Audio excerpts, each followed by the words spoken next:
Praise the Lord. The best wishes to you and your family members in the name of God. దేవుని నామమునకు మహిమ కలుగును గాక. దేవుని నామం పేరట మీకును మీ కుటుంబ సభ్యులందరికీ శుభాభివందనములు. ఈరోజు దేవుని వాగ్దానము. Today God's promise. గుండె చెదిరిన వారిని ఆయన బాగు చేయువాడు, వారి గాయములు కట్టువాడు. కీర్తనల గ్రంథం 147వ అధ్యాయం 3వ వచనం. He heals the broken-hearted and binds up their wounds. The book of Psalms chapter 147 verses 3. క్రీస్తునందు ప్రియమైన సహోదరి సహోదరులారా, ఈ శ్రేష్టమైన ఉదయకాల సమయంలోనూ ప్రభు యేసుక్రీస్తు వారు నీతోనూ నాతోనూ స్పష్టంగా తెలియచేస్తున్న మాట ఏమిటి అంటే తెలుసా? గుండె చెదిరిన వారిని ఆయన బాగు చేయువాడు, వారి గాయములను కట్టువాడు. చూడండి, దేవుడి దినవాగ్దానం ద్వారా నీతోనూ నాతోనూ మనందరూ తెలియచేస్తున్నాడు. చూడండి, ప్రతి ఒక్కరి జీవితాలలో అనేక బాధలు, అనేక ఇబ్బందులు, ఆయా పరిస్థితులను బట్టి వారు వేదన పడుతూ ఉంటారు. అయితే దేవుడు అలాంటి వారితో ఇప్పుడు ఈ రోజులో నీవు ఈ పరిస్థితుల్లో ఉన్నావేమో, నీవు ఈ ఇబ్బందులో, ఈ ఇరుకులోనూ, ఈ యొక్క పరిస్థితుల్లో నీవు ఉన్నావేమో. అయితే దేవుడు నీతోనూ మనందరితో మాట్లాడుతున్న మాట ఏంటో తెలుసా?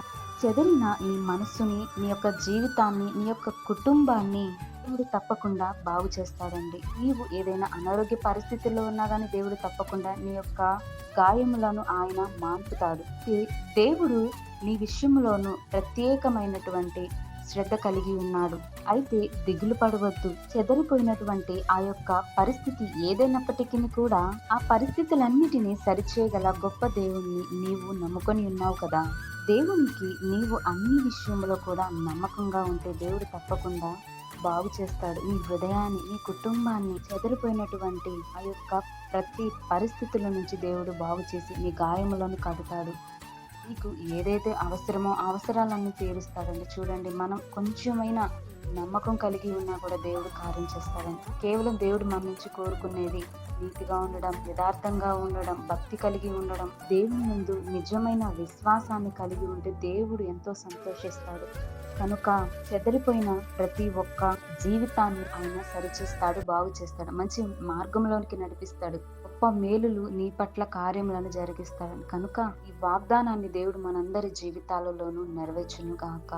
ఆమేన్. ప్రార్థన. ప్రేమ కలిగిన దేవ, దయగల మా గొప్ప తండ్రి, నీకు వందనముల స్తోత్రములు ప్రభువా. ఈ ఉదయకాల సమయంలో నా తండ్రి ఇంత చక్కని వాగ్దానం తెలియజేస్తావు ప్రభువా. ఎవరైతే నాయన గుండె చెదిరిపోయిన వారు కానీ, వారి యొక్క పరిస్థితులను బట్టి వారు కృంగిపోతున్నారేమో, కుటుంబాలనేమి, జీవితాలనేమి, ఆ యొక్క పరిస్థితులన్నిటినీ నీవు సరిచేయండి ప్రభు, బాగుగా చేయండి నాయన. వారి జీవితాల సంతోషంతోనూ, ఆనందంతోనూ, మంచి ఆరోగ్యంతో నీకు నాయన సహాయము దయచేయండి ప్రభువా. నేను నమ్మకం ఉంచిన వారు ప్రభు ఎన్నటికీ నీవు విడవద్దు ప్రభువా. నీవు ప్రతి ఒక్కరి జీవితాలలోనూ నీవు కార్యములు జరిగించు దేవుడవై ఉన్నావు కదా ప్రభు, సహాయం దయచేయండి నాయన.